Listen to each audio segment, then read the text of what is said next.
What's up guys, it's Guru. Welcome to another mini analysis video. This time we're going to be discussing predictable rotations. So the format of this video should hopefully be in a little bit more of a digestible manner, so let me know how you feel about that. So what are we going to cover in this video today?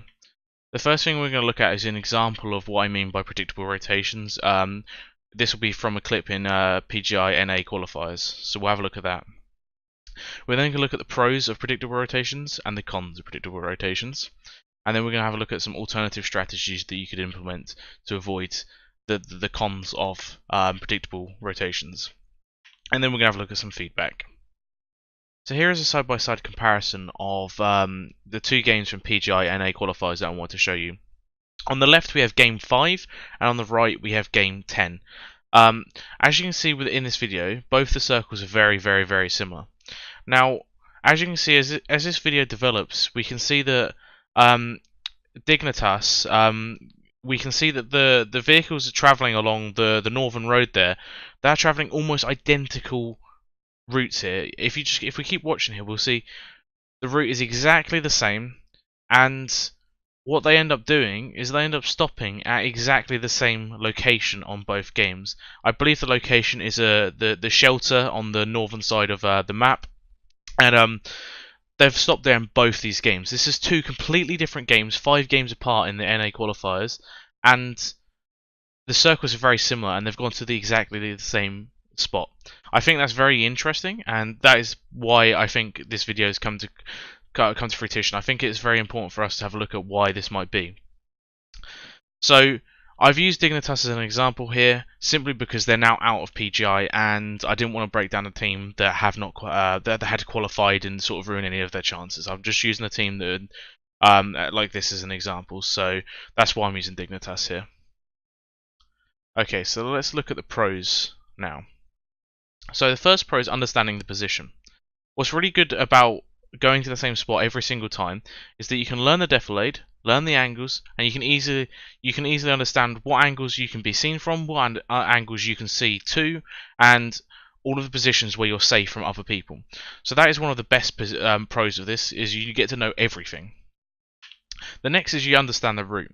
So by understanding the route, you're going to avoid lots of the obstacles and lots of the things to avoid on your way there. You can also get a gauge for all of the locations where people typically play, so you can try to avoid those locations too. There's also less work to maintain the knowledge. You don't really need to need to know one route. You don't really need to learn what other routes need for their routes, etc. So it's nice and simple. You just need to learn one route, and it's nice and easy. So let's look at the cons.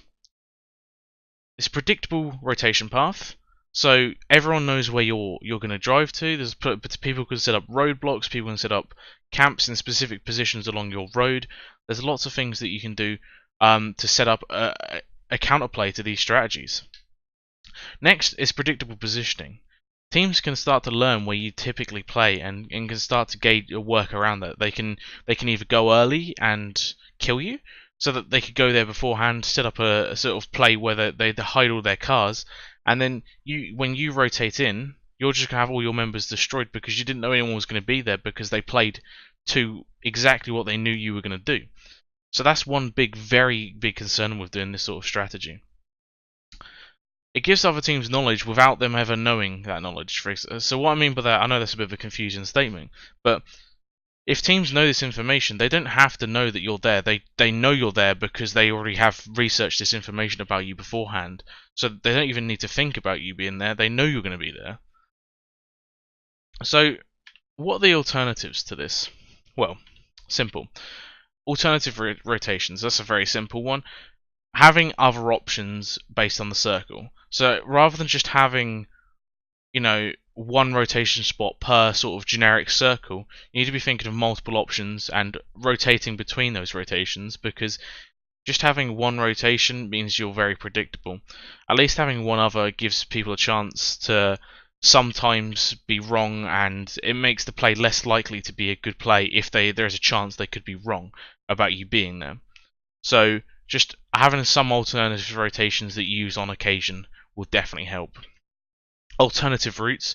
I mean, even if you're going to the same rotation spot every single game, you need to have alternative routes. You can't just drive the same route every single time, because people can then start setting up roadblocks, etc. So at least making sure you have alternative routes when going here makes it a little bit harder for teams to counter strat this. Finally, let's have a look at some feedback. So this is the end of the video. I hope you liked the format of it, and I hope you enjoyed the analysis. It hopefully made it nice and brief this time. So let me know what your opinion is of this format. Hopefully it was good. If it's good or bad opinion, please share it either way. I'm always looking to improve, and I'd like to know what you guys think.